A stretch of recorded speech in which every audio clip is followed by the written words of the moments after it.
and welcome to Team 2's Chemi 470 Gulf Coast Knit-Lying Cumene Plant presentation. My name is Cassie Orkin. I am pictured on the left. My name is Kyle Bowen, and I'm pictured second from the left. In the middle are our two project managers, Ken Graziani and John Hollenbach, who we were fortunate enough to meet. And I am Emily Lanzetta, and I'm the little one. My name is Logan Ruthart, and I am right next to Emily. And I'm Ibrahim Al-Kindi. I'm the person on the right.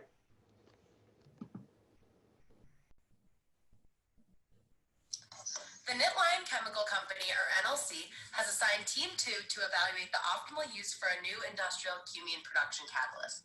The catalyst will support the main biomolecular reaction between benzene and propylene to produce cumene. The Research and Development Department of NLC has developed a zeolite catalyst in order to facilitate this reaction. Our goal was to decide whether it's more economic to construct a chemical plant to compete with the existing cumene market, sell the catalytic process details, or make other business recommendations for this process. Cumene is an intermediate product used to create chemical reagents such as phenol, acetone, methylstyrene, and acetophenone. It can also be used to manufacture lacquer, paint, and enamel thinners. In the oil and gas, pulp and paper, iron and steel, and rubber industries, cumene is a necessary chemical to achieve product production of many different goods. The plant's design will expand upon an undisclosed existing United States Gulf Coast NLC location. The existing site contains many of the necessary facilities to support cumene production. These include, but are not limited to, process utilities, product and raw material storage, environmental systems, and some machinery and equipment. Part of the plant's design investigates the capital needed to expand the plant in areas including site development, utility upgrades, and the upgrade of established systems. Team 2's plant design is projected to produce 538 million pounds of pure cumene per operating year. This is on target with the site's estimated capacity after the plant has been expanded. Our plant meets most of the hard specification required. That includes the most important spec, which is a final cumene purity of 99.9% by weight.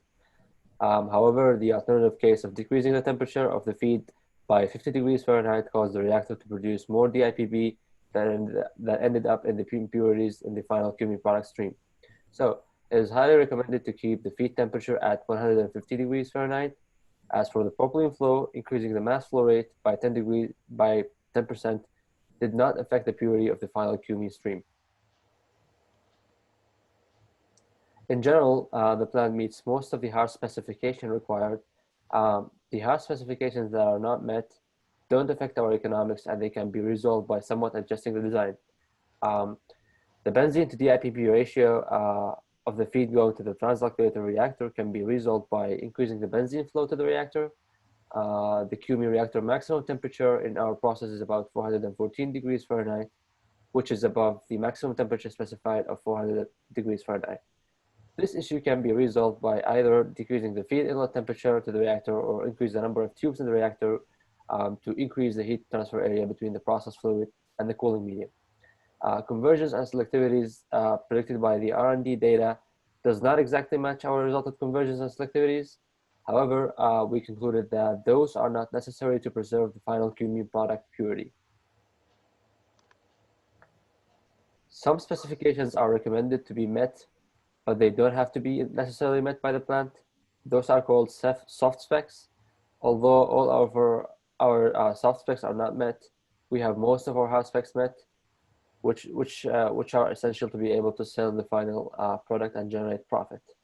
In other words, we have concluded that while our soft specs are not met, our plant is still economically feasible and we are able to sell the final cumene product. There are some safety concerns regarding the maximum temperature allowed for some of the equipments in our plant, as the temperature of those do exceed the temperature specified. The maximum for example, the maximum reactor temperature issue was addressed previously, which can be resolved by either decreasing the feed inlet temperature to the reactor or increase the number of tubes, as mentioned before. As for the outlet temperature of cooling water used to cool the reactor, a heat exchanger was designed to cool that water down to the maximum temperature allowed for it to be sent to the cooling tower. A common concern in modern plants design is sudden pressure drop in some parts of the plant. Such concerns might not be addressed yet in our process, since the valves or other pressure relief systems that could work on decreasing the pressure are not designed yet. Those equipments should be designed with great concern, as high pressure drop might cause explosions or failure in those devices. So the design cumene production plant consists of 7 different main areas, and those are the feed streams, the cumene reactor, separation areas 1 and 2, the transalkylation reactor, and the benzene recycle area. So now we will go into detail of all of these areas. So the benzene and propylene feed incorporate separation units to purify cumene's reactants. The benzene feed and propylene feed are slightly impure from the manufacturer. So a distillation column was added to separate toluene and benzene. For the propylene feed, a flash separator was invested into the plant design in order to take off ethylene from the feed stream. The alkylation reactor uses a purified reactant mixture coming from what I just mentioned and puts it directly into the cumene reactor for further separation. Not shown here, the cumene reactor is actually a series of 3 half reactors linked to a catalyst regeneration system, where 2 half-sized reactors are always in continuous operation and 1 half-size reactor is always in regeneration. There's a piping system that connects all of these reactors together so that nothing needs to be moved around. So from the reactor, a series of 4 different distillation columns are used to purify cumene. So this cumene mixture is first sent to a Q-benzene separator, where the benzene is set to this hexane benzene separator, where the benzene goes up to the recycle and the hexane goes down to separation area 2. And the bottoms of this tower goes into another tower where cumene and DIPB are separated.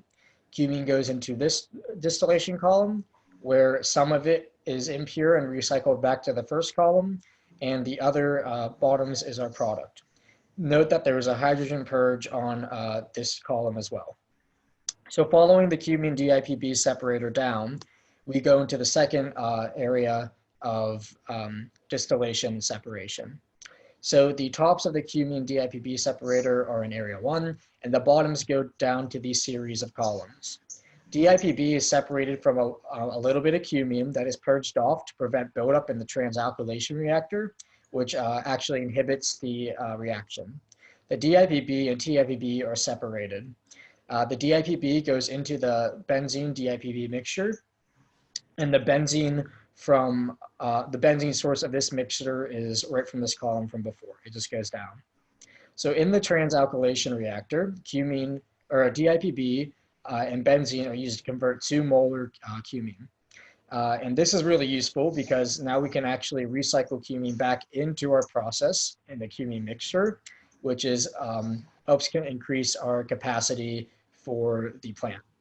And lastly, the hexane separator and splitter is sent to the benzene recycle mixture, where the outlet goes into another splitter where hexanes are taken off because they build up in the system otherwise, or sent directly to the benzene splitter, which goes to the alkylation reactor feed, or it can be bypassed back to the recycle splitter. In order to complete this process, the capital cost totals $165.84 million for both the IBL and the OBL capital cost. The IBL consists only of equipment, and the OBL consists of equipment, upgrades to the OBL, and then the required utilities. So the OBL comprises 13% of the total capital cost, and 87% is for the IBL. The operating cost for the base case raw materials totals $36.24 million, which is 78% of our cash cost. And this is because we have a lot of catalyst in the reactor, and we are also operating at 1.5 times that amount given the 3 half reactors. So this contributes to an increase in the catalyst number, and it's also $45 a pound, so it's very expensive. The fixed costs total $2.35 million, and of those, our property taxes are the largest contributor to this value. But as you can see, they're all under $1 million a piece, so they are very minuscule in comparison to other costs of the plant. So at the advice of our project manager, John Hollenbach, we sold impure process fuel to offset utility costs at half the price of the benzene feed. So these fuels were sold at 12.85 cents per pound, and they mainly come from the purges, and then 2% of those do come from the heavies.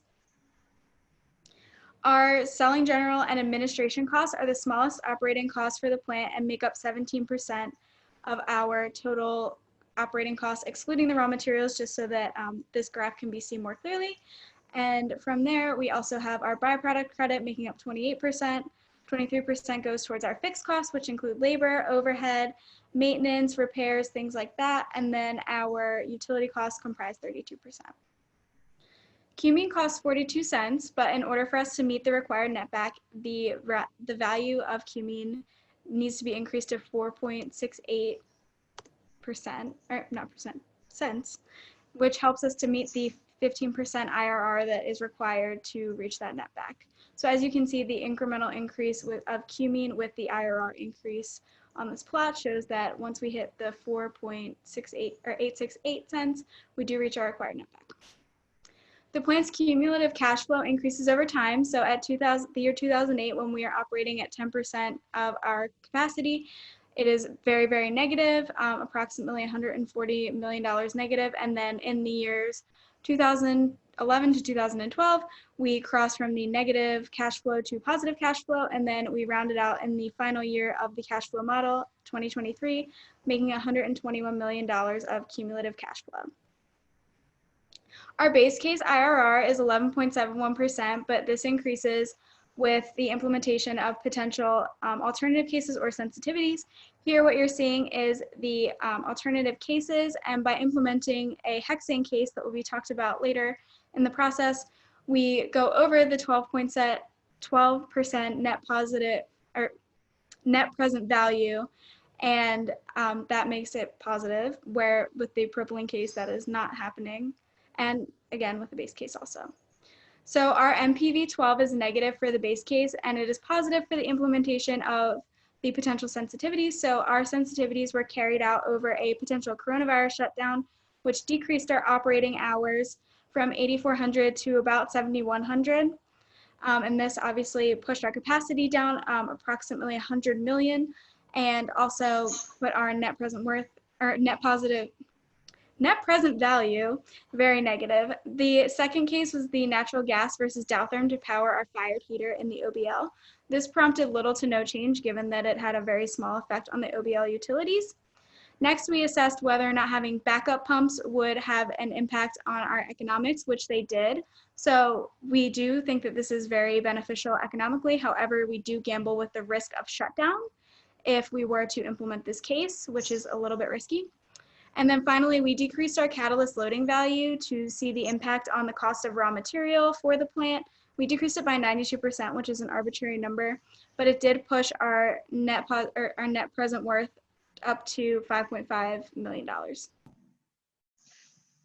In order to try and improve the design case, the team evaluated an alternative hexane column case where a hexane benzene separator was moved to the front of the process instead of being located after the reactor. So this hexane benzene separator or column features two inlet streams where there is a purified benzene stream and a benzene recycle stream going through the separator. The goal of this separator is to separate out hexanes in the design, and this would prevent hexanes from running through the entire process and limiting buildup. So here is a little diagram which helps to represent the economic benefit of the alternative hexane column case versus a design case. As you can see, there's approximately 2,800 pounds less, which are needed for the alternate design in order to achieve the capacity and purity required for this case. So as you can see, there's about a 1.2-ish cent per pound difference between the design case requiring more benzene feed to the alternative design. And this was a very positive economic development that we would recommend for future project teams. A second alternative case features the addition of a propylene-propane separator to the front of the process in the form of a column. Through this, we were able to separate out propane and butene, as well as we kept the ethylene separator in the process as well, and that helps to vent off the ethylene. So the addition of this propylene-propane column was a more thermodynamically feasible solution to our design, as this is a TXY diagram for propylene and propane at approximately 500 psia. The inlet feed currently contains 92 weight percent propylene and approximately 7 weight percent propane. So in one flash separator, it is very difficult to go from approximately 92 weight percent to 99 weight percent propylene. So in order to make a more feasible design, we lowered the pressure down to approximately atmospheric, and we instituted a full column instead of a separator. Now this is purely this provides no positive economic benefit, but as it only institutes capital costs. However, we feel that this was a necessary addition to the design. So because both alternative cases revolve around feed purification, we are able to generate a range with the raw material numbers and the total IBL capital cost for the entire process. So we utilize the propylene raw material numbers, which are a little bit higher in terms of more propylene and more benzene required, and we utilize the raw material numbers for the hexane alternative case, and we found the ATRR IRR percent to be 10.28 for the propylene case and 12.19 for the hexane case. Now, we feel that the hexane case is more representative because the benzene feed being lowered is going to have a more dramatic effect on the design. So the team recommends that future engineers should consider buying less catalyst, as there's approximately 8,000 more pounds of catalyst in the reactor than necessary. This would help to only decrease the amount of raw materials needed, as the WHSV for the catalyst in the reactor currently is more representative of 0.9 than 1, which was our reactor specifications that we desired for this process.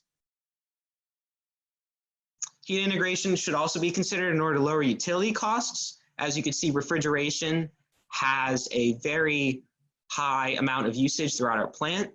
One reason for why this is likely possible is that a lot of our towers are vacuum towers. So at the lower pressures, it is very difficult to condense the liquids, to condense the overheads into liquids. So more energy is required. But if heat integration was also applied where possible, we would also be able to lower utility costs. And currently there is no heat integration within our design. So a series of recommendations are listed below concerning the overall design changes for the plant. So the first is a shifting of a hexane benzene column to the front of the design case, where this would help to limit the amount of benzene feed needed for the design. Another one would be a propylene propane column addition to the front, which provides a more thermodynamically feasible solution. Heat integration could help to lower utility costs for the entire process. As shown below, as stated previously, with a higher flow rate applied to the process, we are still able to achieve the necessary purity of cumene to sell it. So we feel that increasing the capacity would only help to generate more profit, as we don't feel that more equipment is needed. And in terms of the overall equipment design and safety, we feel that there's a strong recommendation that the site should be surveyed and all steps should be taken in order to ensure that the plant is ready for service. So this concludes our presentation, and thank you for listening. Stay well.